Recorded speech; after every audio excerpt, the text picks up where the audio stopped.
নমস্কার, fly on চ্যানেলে আপনাদের আরও একবার স্বাগত জানাচ্ছি। কেমন আছেন আপনারা? আজকে আবার এসে পড়েছি আর একটা নতুন গল্প নিয়ে। আমাদের আজকের যে গল্প, সেটি বিভূতিভূষণ বন্দ্যোপাধ্যায় রচিত ভৌতিক পালঙ্ক গল্প অবলম্বনে সৃজন করা হয়েছে। মূল গল্পের প্রধান চরিত্র ছিল দুটি, সতীশ এবং খগেন। আমরা গল্পটি আধুনিক সময়ের উপযুক্ত করতে গল্পের পটভূমিকা এবং চরিত্রগুলি সামান্য রদবদল করেছি। গল্পের মূল ভাবনা এবং লেখনশৈলী অক্ষুণ্ণ রাখার আপ্রাণ চেষ্টা করেছি। আশা করি আপনারা আমাদের এই ধৃষ্টতা ক্ষমা করবেন এবং গল্পটি সর্বান্তকরণে উপভোগ করবেন। শুরু করছি আজকের গল্প, মৃত্যু শয্যা।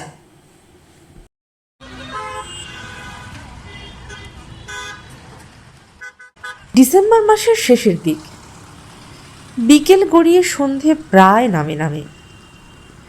অর্পণ সেদিনের মতো ভিডিও ব্লগিংয়ের কাজ শেষ করে রাস্তার ধারের একটা দোকানে দাঁড়িয়ে সবে চায়ের কাপে একটা চুমুক দিয়েছে। পিঠের ওপর বেশ জোরে একটা চাপড় এসে পড়ল। কোনো মতে ধাক্কাটা সামলে ঘুরে দেখে, যা ভেবেছিল ঠিক তাই, অনিমেষ। এই রকম ব্যস্ত দিনে এই গিজগিজে ভিড়ের মধ্যে একজনের পক্ষেই এরকম আচরণ সম্ভব। সে হলো অনিমেষ।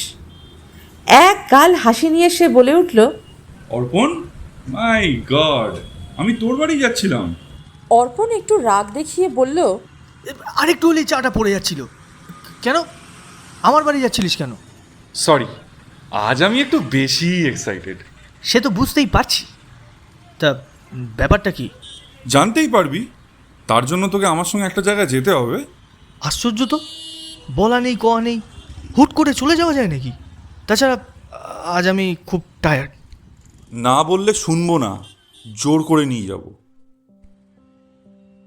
অর্পণ আর অনিমেষ ছোটবেলা থেকেই একে অপরকে চেনে, একই স্কুলে পড়াশোনাও করেছে।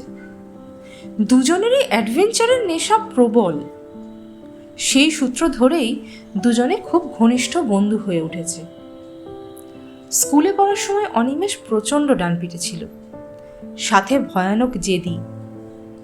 কথা অনুযায়ী সে কাজ করবেই, যেটা মনে করে করবে সেটা করেই ছাড়বে। বর্তমানে একটা নামী বেসরকারি কোম্পানিতে ইন্টেরিয়র ডিজাইনার হিসেবে কাজ করছে। আর অর্পণ স্কুলে পড়ানোর ফাঁকে ফাঁকে ভিডিও ব্লগিংয়ের কাজ করে। সোশ্যাল মিডিয়াতে মোটামুটি একটা পরিচিতিও তৈরি হয়েছে তার। অনিমেষ তার উদ্দেশ্য খুব সংক্ষেপেই ব্যক্ত করল। বুঝলি, একটা ক্লায়েন্টের জন্য একটু ইউনিক ডিজাইন, মানে একটা অ্যান্টিক লুকিং খাট খুঁজছিলাম। মনের মতো কিছুই পাচ্ছিলাম না। আজকে সকালে আমার ফোনে একটা মেসেজ ঢুকলো। এই বলে সে পকেট থেকে মোবাইল ফোনটা বার করে বলল, পড়ে দেখ। একটি অতি আধুনিক এবং রহস্যজনক চীন দেশীয় খাট অধিক মূল্যদাতাকে নিলামে বিক্রয় করা হইবে। জগতে ইহা অদ্বিতীয়, সুযোগ হারাইলে অনুশোচনা করতে হইবে। খরিদ করিতে চলিয়া আসুন। 79/13B, চণ্ডীচরণ স্ট্রিট, সময় সন্ধ্যে 7টা। অর্পণ কিছুক্ষণ চুপ করে থেকে বলল, প্রথমত বিজ্ঞাপনের ভাষাটা বেশ অদ্ভুত, এই রকমভাবে কেউ আজকাল বাংলা লেখে না। দ্বিতীয় বিষয় হচ্ছে অতি আধুনিক এবং রহস্যজনক, মানে কি? ওইটাই তো আমাকে ভাবিয়ে তুলেছে। কোনো হদিশ করে উঠতে পারছি না। বিষয়টা নিজের চোখে না দেখা অবধি শান্তি পাচ্ছি না। দেখ, তুই অ্যাডভেঞ্চার ভালোবাসিস, এছাড়া তোর ভিডিও ব্লগিংয়ের জন্য ভালো মেটেরিয়াল পেয়ে যেতে পারিস, তাই তোকে সাথে নিয়ে যেতে চাইছি। নির্দিষ্ট বাস স্টপে নেমে দুই বন্ধু চলছিল রাস্তার নাম দেখতে দেখতে। অর্পণের ভিতরে ভিতরে অদ্ভুত একটা কৌতূহল কাজ করছিল। অনিমেষ নানা রকম কথা বলতে বলতে পথ হাঁটছিল। হঠাৎ সে লাফিয়ে উঠল। পেয়েছি, এই গলিটা। সন্ধ্যার স্তিমিত আলোয় সেই গলির দিকে তাকিয়ে অর্পণের সারা শরীরে এক প্রকার শিহরণ জাগল। গলিটায় কোনো আলো জ্বলছে না, রাস্তায় তো দূর, কোনো বাড়িতে একটা মোমবাতি জ্বলারও কোনো চিহ্ন নেই। পুরো গলিটা জুড়ে একটা কুয়াশার মতো পাতলা ধোঁয়া ছেয়ে রয়েছে। রহস্যময় গলিতে রহস্যজনক ঘাট। এই এই খাটে কাজ নেই, চল ফিরে যাই। আমার সাথে দামি ক্যামেরা, লাইট, মোবাইল রয়েছে। যদি সেগুলো ছিনতাই হয়ে যায়? হ্যাঁ, ভীতু কোথাকার, এতটা এসে এখন আর ফেরা যাবে না। গলির মোড়ের ডান পাশে একটা নিম গাছ ভূতের মতো মাথা উঁচু করে দাঁড়িয়েছিল। ওদিকে একটা ডাস্টবিনের মতো কিছু থেকে কি সব পচে উৎকট গন্ধ ভেসে আসছিল। সেই গন্ধে পেট মোচড় দিয়ে উঠল। অন্নপ্রাশনের ভাত যেন ঠিকরে বার হয়ে আসতে চাইল অসহ্য যন্ত্রণায়। নাকের রুমাল চাপা দিয়ে ওরা কোনো গতিকে পথ চলতে লাগলো। একটা দমকা বাতাস বিভ্রান্ত হয়ে আচমকা দক্ষিণ দিক থেকে ভেসে এসে ওদের শরীরে যেন আছাড় খেয়ে পড়ল। মাথার উপর দিকে কয়েকটা চামচিকে ডানার শব্দ করতে করতে উড়ে গেল। দুটো কুকুর এই অনধিকার প্রবেশকারীদের পানে চেয়ে বিশ্রী সুরে অভিযোগ করতে লাগলো। মোবাইলের আলো জ্বেলে ওরা হাঁটতে লাগলো। পথে আর জনমানবের চিহ্ন পর্যন্ত নেই। কিছুক্ষণ আগে একটু দূর থেকে বড় রাস্তার গাড়ি ঘোড়ার আওয়াজ পাওয়া যাচ্ছিল। এখন একদম নিস্তব্ধ।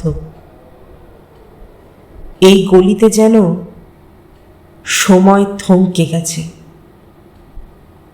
পাশে একটা ল্যাম্পপোস্টে চীনা ডাক্তারের বহু পুরনো সাইনবোর্ড। তার উপরকার নরকঙ্কালের ছবিটা অস্পষ্টভাবে বোঝা যাচ্ছে। কোথা থেকে একটা পিয়ানোর অস্পষ্ট সুর ভেসে আসছিল। এরপর ওরা ওদের গন্তব্যে পৌঁছল। ওই রকম বাড়ি ওরা জীবনেও দেখেনি। ইট বার করা, পঙ্গু প্রায়, বহু প্রাচীনকালের সাক্ষ্য নিয়ে দাঁত বার করে দাঁড়িয়েছিল বাড়িটা। হয়তো নবাব আলীবর্দী খাঁর আমলে এই বাড়ির ভিত্তি স্থাপন হয়েছিল। That's it. এই বাড়িতে আমি কোনোভাবেই ঢুকছি না। এটা এটা একটা স্ক্যাম। লোকজন ডেকে তাদের লুটপাট করবে। এই তোর অ্যাডভেঞ্চারের দৌড়, চল, কিচ্ছু হবে না, আমরা দুজন আছি তো, অত ভয় পাস না। ভাঙা গেটটা দিয়ে অতি সন্তর্পণে ওরা ভেতরে প্রবেশ করল। বাড়ির ভিতরে গিয়ে দেখে অবাক কাণ্ড। এত লোক এখানে কোথা থেকে এলো? যে নির্জন নিস্তব্ধ গলি পিছু ফেলে আসলো, সেখানে তো কারোর ছায়া পর্যন্ত ছিল না। ভৌতিক কাণ্ড নাকি? নানা জাতির লোক সেখানে সমবেত হয়েছিল। সকলের মুখে কৌতূহলের ছাপ স্পষ্ট।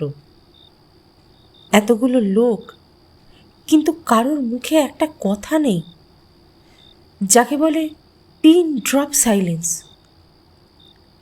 ঘণ্টাখানেক পর একটি বুড়ো মোটা চাইনিজ লোক সবাইকে পথ দেখিয়ে ভিতরে নিয়ে গেল। তার মাথায় একটি চুলও কাঁচা ছিল না। তার সামনের ওপরের দুটো দাঁত সোনা দিয়ে বাঁধানো, আর বাঁ হাতের উল্কিতে একটি ভোজালির ছবি। সে সবাইকে ইশারা করে অনেকগুলো ঘর পার করে সেই খাটের ঘরে নিয়ে গেল। বাড়িটা যেন একটা ভুল ভুলাইয়া, চারিদিকে গোলক ধাঁধা। হ্যাঁ, খাট বটে। এমন খাট জীবনে আর দ্বিতীয়টি দেখিনি। এইরকম আশ্চর্য চীনা খাট দেখতে পাওয়া এই প্রথম, আর বোধহয় এই শেষ। অপূর্ব ভাস্কর্য, আহা অপূর্ব কারুকাজ। একপাশে ভগবান বুদ্ধের ধ্যান গম্ভীর প্রশান্ত মূর্তি। এক নজরে আয়তনে খাটটা বিশেষ বড় নয়, দুটো মানুষ বেশ আরামে শুতে পারে। আবার আশ্চর্য ব্যাপার, এই খাট বাড়িয়ে 10 জনের জায়গা করা যায়, অথচ খাটটা বেশ হালকা। দেখে বেশ চমকে গেলাম। সকলের সঙ্গে দর কষাকষি হতে লাগলো। ওই খাটের প্রতি সকলের মন আকৃষ্ট হয়েছিল।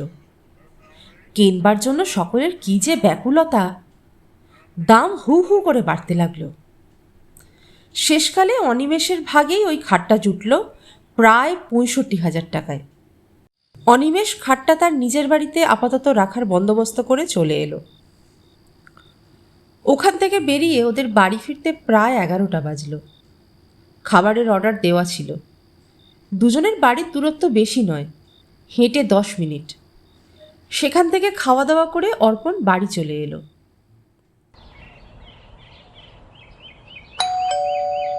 পরের দিন সকালে অর্পণের বাড়ির বেলটা বেজে উঠল। দরজায় অনিমেষ এসে হাজির। উস্কো খুস্কো চুল, মুখ শুকনো, চোখ দুটি জবা ফুলের মতো লাল। দেখে মনে হচ্ছে দুর্ভাবনায় ও দুশ্চিন্তায় তার সারা রাত্রি ঘুম হয়নি। অর্পণ সবিস্ময়ে প্রশ্ন করল, আরে ব্যাপার কি? বিপদ, ভীষণ বিপদ। কিসের বিপদ? সেই খাট। হ্যাঁ, একটা যে কিছু হবে আমি আগে থেকেই বুঝতে পেরেছিলাম। কেউ কখনো খাল কেটে কুমির নিয়ে আসে? হাজার হোক, এটা একটা রহস্যজনক খাট। কাল তুই চলে আসার পর ভাবলাম যে ক্লায়েন্টের সাথে যোগাযোগ করার আগে খাটটা একবার ব্যবহার করে দেখি, কোয়ালিটি অ্যাসুরেন্সের জন্য। তাই কালকে রাতে আমি ওই খাটটায় শুয়েছিলাম। হঠাৎ মাঝরাত্রিরে মনে হলো কে যেন খাটটা নাড়াচ্ছে। উঠে সুইচ টিপে আলো জ্বেলে দেখলাম না, খাট ঠিকই আছে। আবার শুয়ে পড়লাম। খানিক পরেই ঘুম ভেঙে গেল। কিসের এক ভীষণ শব্দে সারা ঘরখানা যেন থমথম করছে। দেওয়ালের সঙ্গে যেন খাটখানার ভীষণ ঠোকাঠুকি হচ্ছে। ধর্মর করে উঠে আলো জ্বাললাম। না, সব কিছু নিঃশব্দ, নিথর, কোথাও এতটুকু শব্দ নেই। আবার শুয়ে পড়লাম। এবার আর আলো নেভালাম না। ভোর রাত্রে কার দুর্বোধ্য আত্মকণ্ঠের বিলাপধ্বনিতে আমার চেতনা ফিরে এলো। কে যেন খাটের পাশে বসে বিনিয়ে বিনিয়ে কাঁদছিল।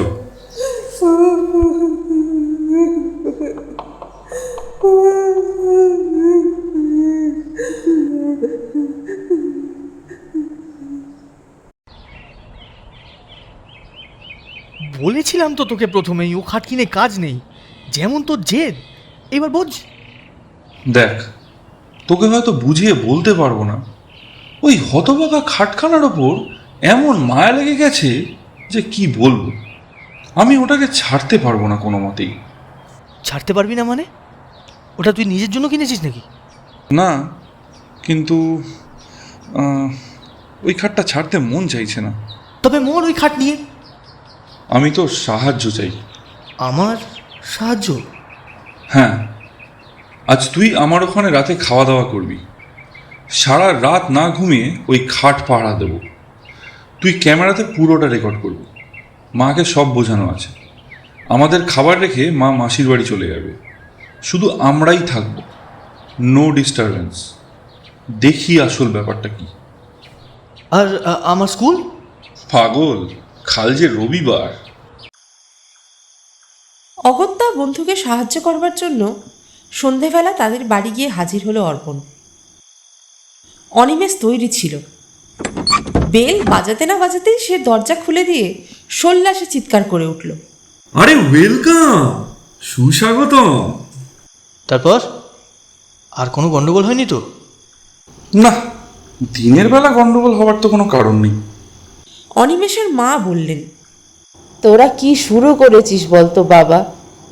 তোর বন্ধুকে এতবার করে বলছি ওই খাটটা বিক্রি করে দে, বিক্রি করে দে, তা যদিও আমার কথা শুনেছে।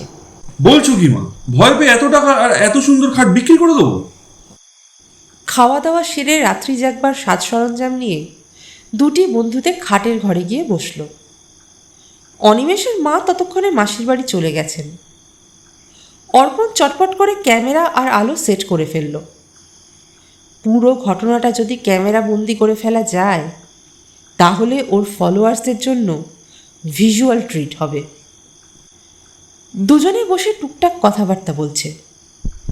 ভিতরে ভিতরে দুজনেরই হৃদকম্প হচ্ছে।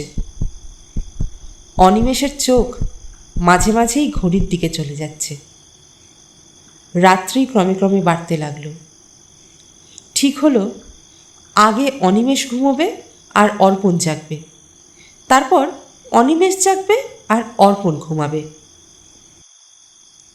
অর্পণ মোবাইল ফোনটা খুলে বসে রইল, কিন্তু মন বসাতে পারল না একটি বারও। এক দৃষ্টিতে তাকিয়ে রইল বন্ধ দরজার দিকে। চারদিকে কান খাড়া করে বসে রইল ভয়ে ভয়ে। এতটুকু শব্দে থেকে থেকে চমকে চমকে উঠছিল। ওই বুঝি কোনো অপদেবতা দিল গলাটি টিপে।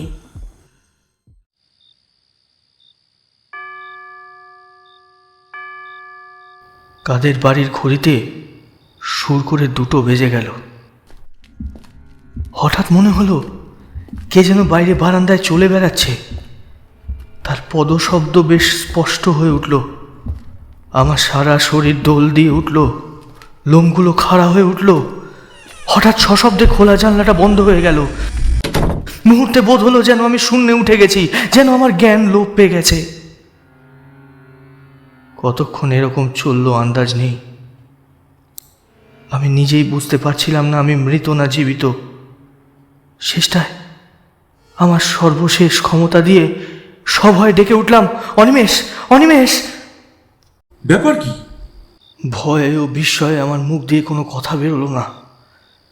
ও আমার 2 কাঁধে হাত রেখে নাড়া দিয়ে ডাকলো, অর্পণ? হ্যাঁ? অর্পণ? আমার সম্বিত ফিরল। আমি আঙুল দিয়ে কপালের ঘাম মুছে বললাম, ওহ, যা ভয় পেয়েছিলাম। তা তো বুঝতেই পারছি। যাক, আর তোকে জাগতে হবে না, তুই ঘুমো, আমি জেগে বসে আছি। না, আমারও ঘুমিয়ে কাজ নেই। আর তাছাড়া ঘুম আমার হবেই না আদৌ। ভীতু কোথাকার।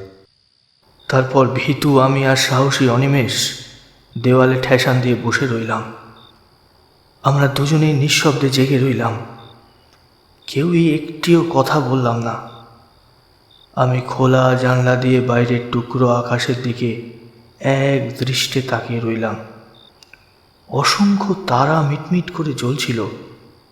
বোধ হলো তারা যেন আমাদের বিপদে ফিক ফিক করে হাসছে। আমরা চুপটি করে বসে আছি। এমন সময়ে হঠাৎ ইলেকট্রিকের আলো দপ করে নিভে গেল। আমরা সমস্বরে বলে উঠলাম, কে? বোধ হলো কে যেন মেন সুইচ বন্ধ করে দিয়েছে। হঠাৎ একটা উৎকট হাসিতে সারা ঘর রিরি করে উঠল। অমন হাসি আমি জীবনে কাউকে হাসতে দেখিনি।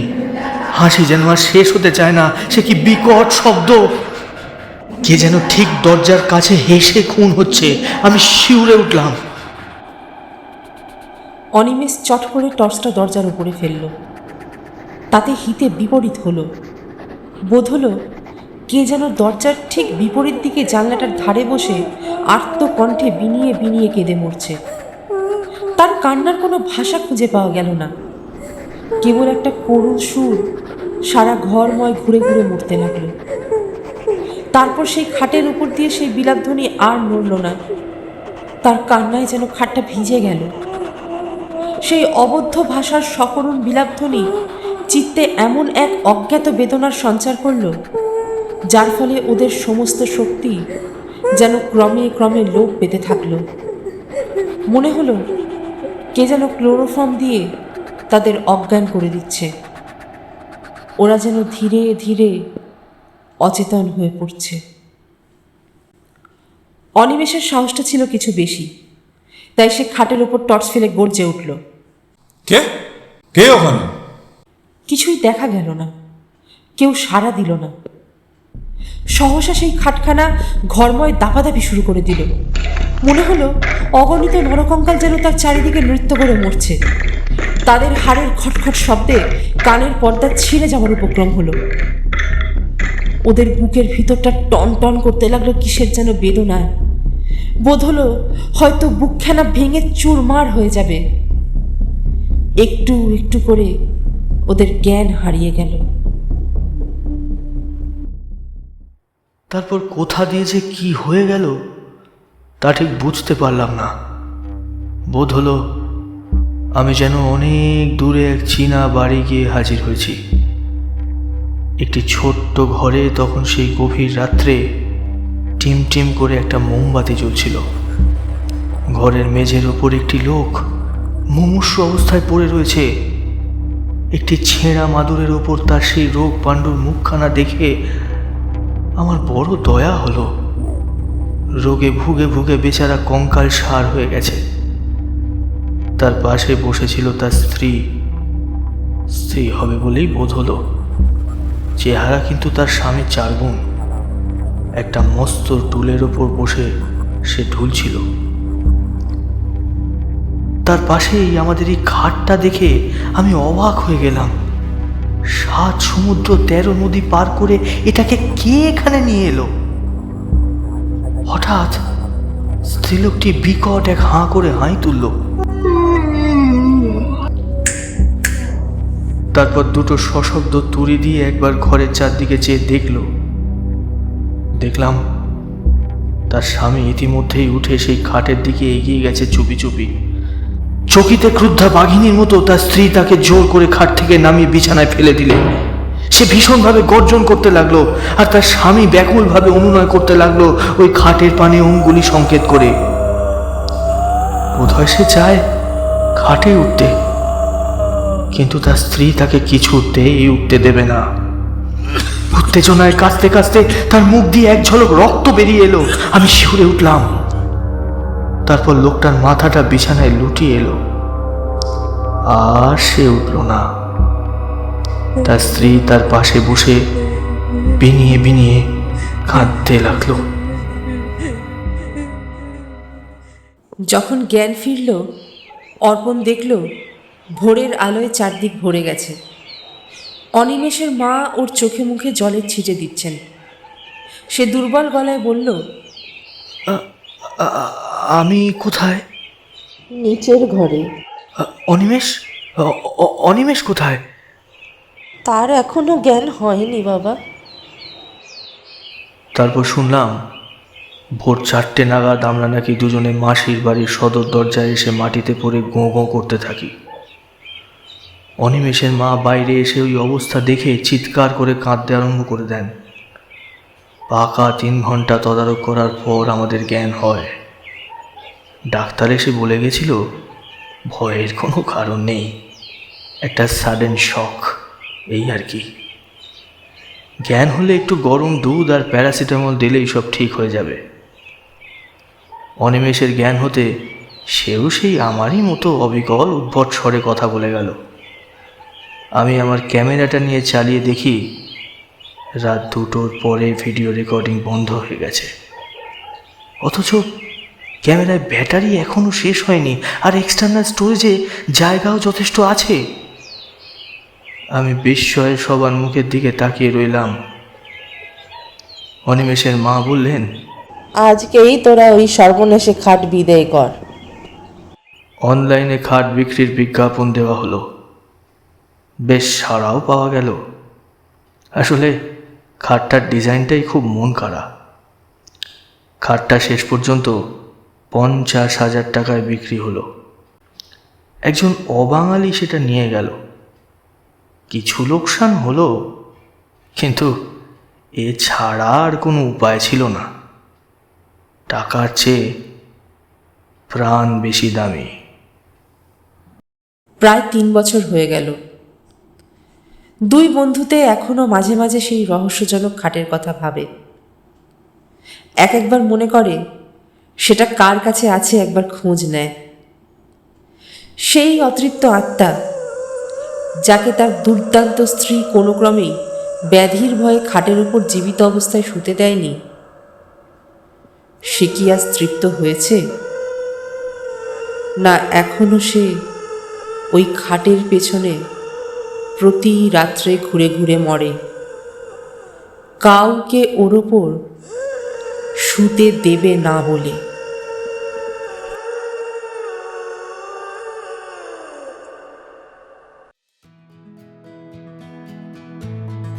আমাদের গল্প এখানেই শেষ হলো।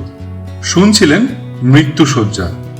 বিভিন্ন ভূমিকায় ছিলেন পর্ব পরিচালনা এবং সূত্রধর শতরূপা, সংলাপে অর্পণ, মনোজিৎ, অনিমেষ, তন্ময়, অনিমেষের মা এবং ভৌতিক কণ্ঠস্বর শতরূপা, আবহ শব্দ পরিকল্পনায় ফ্লাই অন ক্রিয়েশনস টিম, প্রচ্ছদ সাগ্নিক, প্রযোজনা ফ্লাই অন ইউটিউব চ্যানেল। আজ তাহলে এই পর্যন্তই। আবার দেখা হবে পরের সপ্তাহে আর একটা নতুন গল্পের সাথে। সঙ্গে থাকুন, শুনতে থাকুন।